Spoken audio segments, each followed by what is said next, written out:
Hello everyone, I am Dr. K. Punitha, Assistant Professor of Economics, St.Joseph College of Arts and Science, Autonomous, Cuddalore. So today we are going to learn about what is our national income. National income measures the total value of goods and services produced within the economy during a period of time. So, why is national income important? Because measuring the level and rate of growth of national income is important to economists when they are considering economic growth and where a country is in the business cycle. Changes to average living standards of the population. Looking at the distribution of national income, that is measuring income and wealth of inequalities. National income concept. Gross domestic product is defined as an aggregate measure of production equal to the sum of the gross values added of all resident institutional units engaged in production. Next thing, gross national product is the market value of all the product and services produced in 1 year by labor and property supplied by the citizens of a country. Personal income. Personal income is the total money income received by individuals and households of a country from all possible sources before direct taxes. Then per capita income.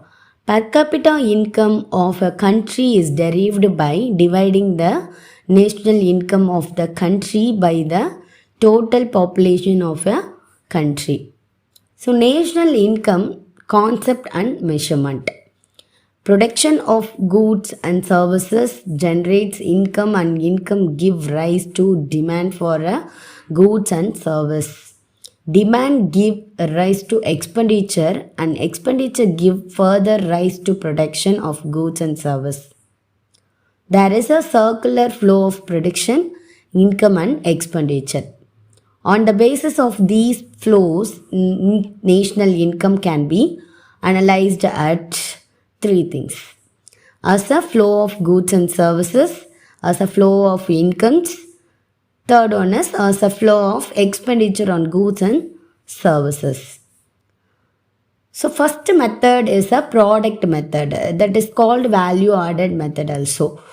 So final product approach. The final product approach involves estimation of the market value of final goods and services produced in the economy in a given period of time. So, steps in final product approach.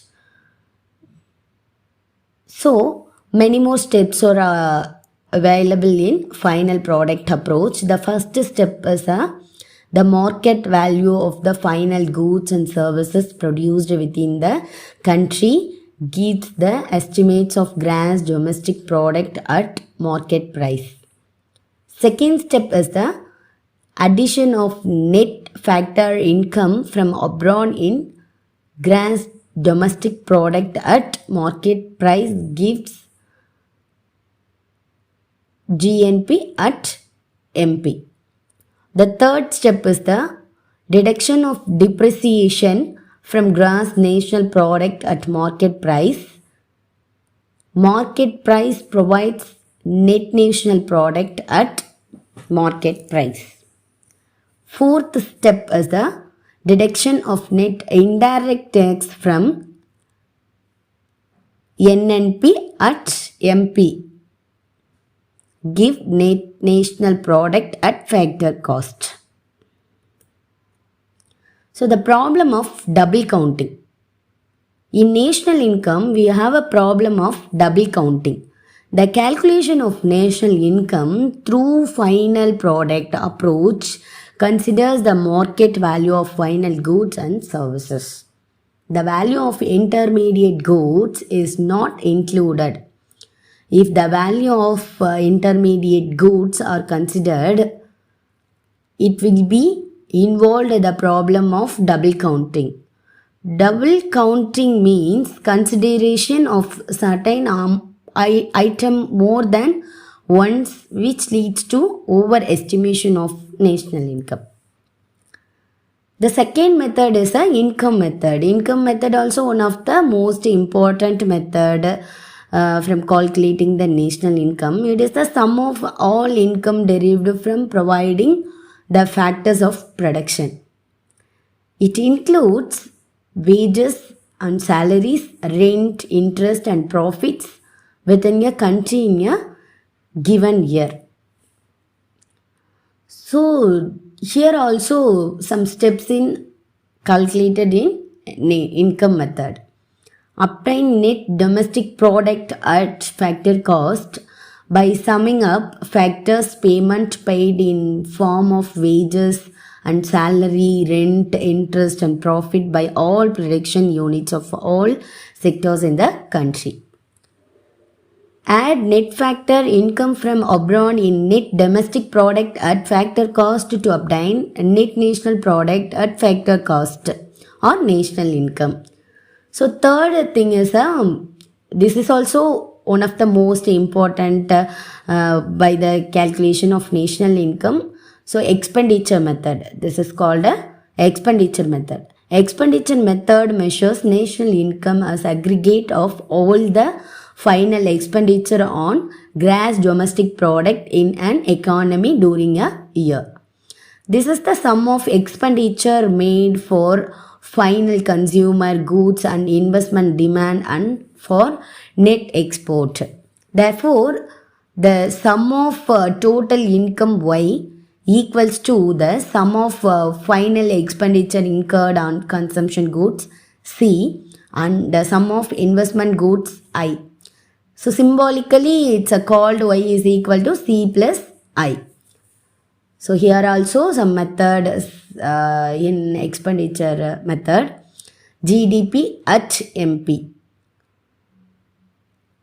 which the sum of final private consumption expenditure C, government final consumption expenditure G, gross domestic private investment, that is called I, which includes gross fixed capital formation plus changes in stocks and net export or export minus import. An addition of net factor income from abroad to GDP at market price provides gross national product at market price.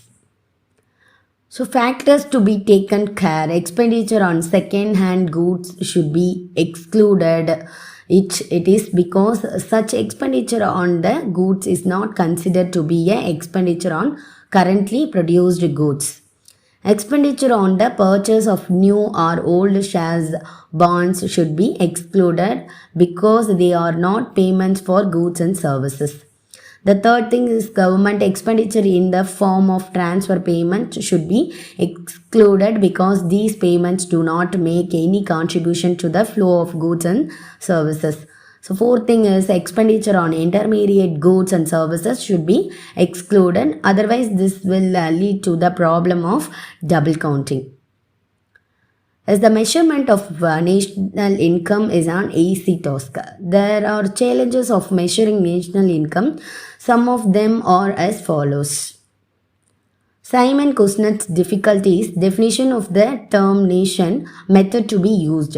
Stage of economic activity, types of goods and services. The second thing is a problem of double counting. The third thing is transfer payments. The fourth thing is income generated by foreign firms. And fifth one is the calculation of depreciations. What are the uses of national income statistics? Formulation of economic policies, studying economic structure, intersectoral comparisons, indicator of economic welfare, making international comparisons. Thank you.